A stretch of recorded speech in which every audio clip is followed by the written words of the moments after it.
Welcome to the Global African. Today's episode moves from the Democratic Republic of Congo to insecurities in Nigeria and then to a major question about who controls Africa's internet future.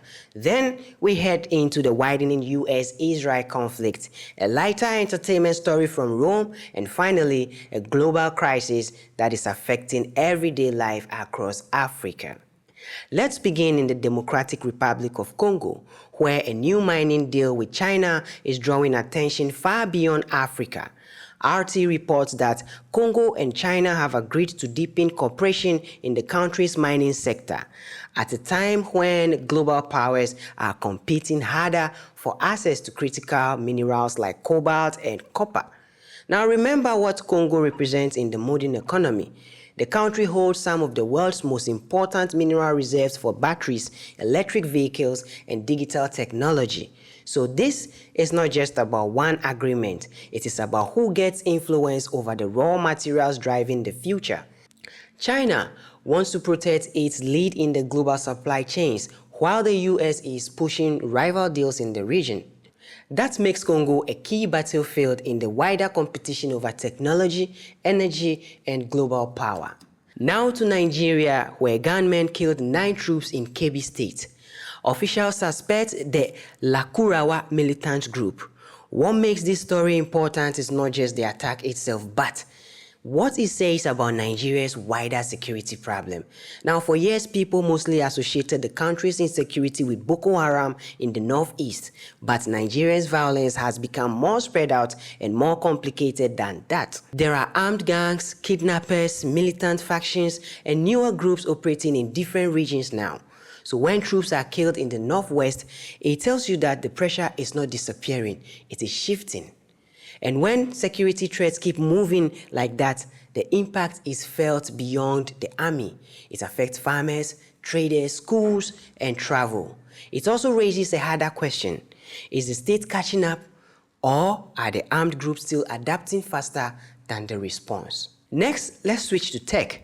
Namibia has denied Starlink a license, saying the company did not meet local ownership and compliance rules. On one level, this sounds like a simple regulatory dispute, but underneath, it is a much bigger argument that many African countries are going to face. Now, Starlink promises fast internet in places where connections are poor or unreliable, and that makes it attractive. But Namibia is basically saying that no matter how exciting the technology is, it still has to obey local law. This is really about digital sovereignty. Who gets to shape Africa's internet future? Foreign companies with powerful technology, or local governments trying to protect their own rules and ownership structures? It is not only about one company, it is about who controls the online world the next generation will live in.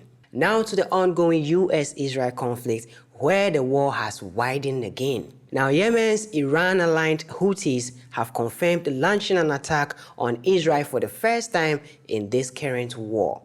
Now, Israel said it detected a missile launch from Yemen and moved to intercept it. What makes this especially worrying is the geography. The Houthis are based near the Bab al-Mandab Strait, one of the world's most important shipping choke points linking the Red Sea to the Gulf of Aden. During previous conflicts, Houthi attacks already disrupted shipping and raised global concern. And now, the possibility of another front opening in a war that is already pulling in more actors across the region. In simple terms, this is another sign that the conflict is becoming harder to contain. Now, let's take a breather and move to entertainment. Zendaya and Robert Pattinson brought their fame, the drama, to Rome for its red carpet premiere this week. Am I sensing some nerves? A little camera shy? Let's do a little warm-up so we're feeling revved up and comfortable for your wedding day. Yeah? All right, let's try it. Let's do a little warm-up. Up on our feet. All right, Charlie, move a little closer to your bride-to-be. There we go. What's your favorite thing about Emma?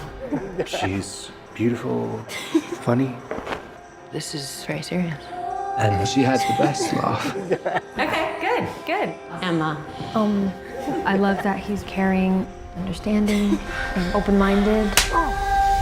On the surface, this is our lighter story for the day, but it also says something real about how modern entertainment works.